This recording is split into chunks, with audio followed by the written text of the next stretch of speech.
seeing that the love is real, that the shoe might fit. She might just be my everything and beyond space and time in the afterlife. Will she have my kids? Will she be my wife? She might just be my everything and beyond.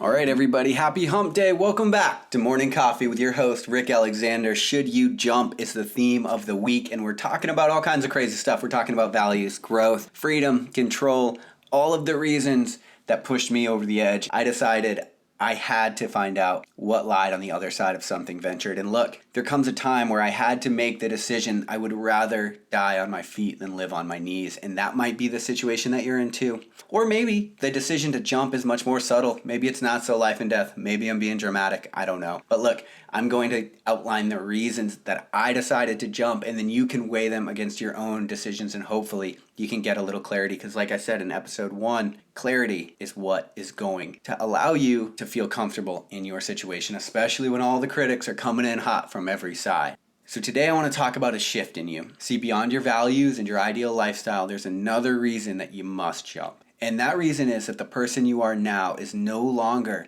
the person that took the job or entered into the relationship or started doing whatever it is that you're doing. People evolve. It's entirely possible that you have evolved in a different direction. If this is the case and you choose not to jump, you're simply holding on to something that no longer exists. And look, there can be many reasons for that. We often hold on to things for far too long, simply because the uncertainty of what comes next can be too awful to contend with. We let the future we don't know hold us back, even though we're saddled with a present we don't want. And that is what life is like when you continue to stay in a situation that you've evolved past. The way you viewed the world got you to where you are, but things are different now. You know more, you've experienced more, your mind has changed, and that's okay.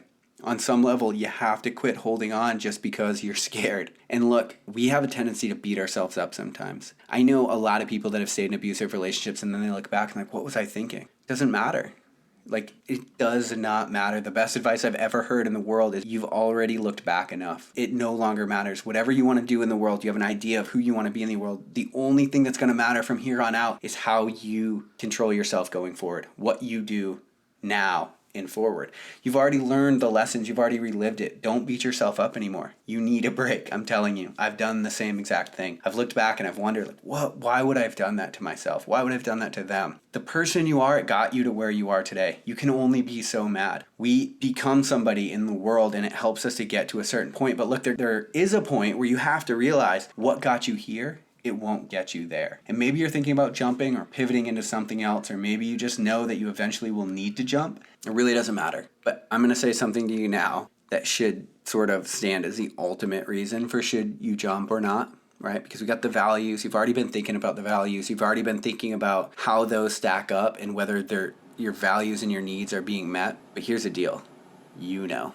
Like deep down, if you really get quiet, sit on your bed for 5 minutes. No inputs, no cell phone, no music, just thinking. Have you evolved past the situation that you are in? Have you evolved past your friend group? Are you headed in a different direction? Don't hold on because you're scared of what might happen. If I could tell you anything, it's that deep down you actually know. You actually know if the shift has happened, if you're somebody else, if you're moving in that direction.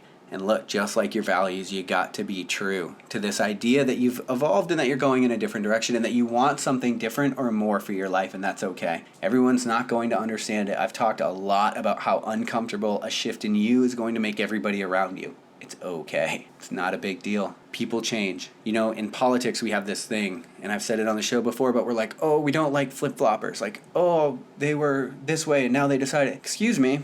You should change your mind as you evolve and grow as a human being. And if you don't, you're probably not growing. You're not somebody I would want in my life, that is damn sure. Your opinion should change as you learn more.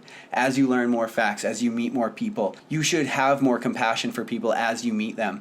As you realize that some situations were beyond your comprehension, you realize, holy fuck, they're contending with things I could have never imagined contending with. It's okay if a shift in you happens based on your world experiences or the things that you read or the lessons that you learn throughout your life. But you know, deep down, we all know if a shift has happened. If the situation that we are in currently is no longer serving us. Really, it takes about 5 minutes. Ask yourself, have you evolved past your current situation? and you'll know. Guarantee it. Love you guys. Happy hump day. I will talk to you tomorrow on Morning Coffee.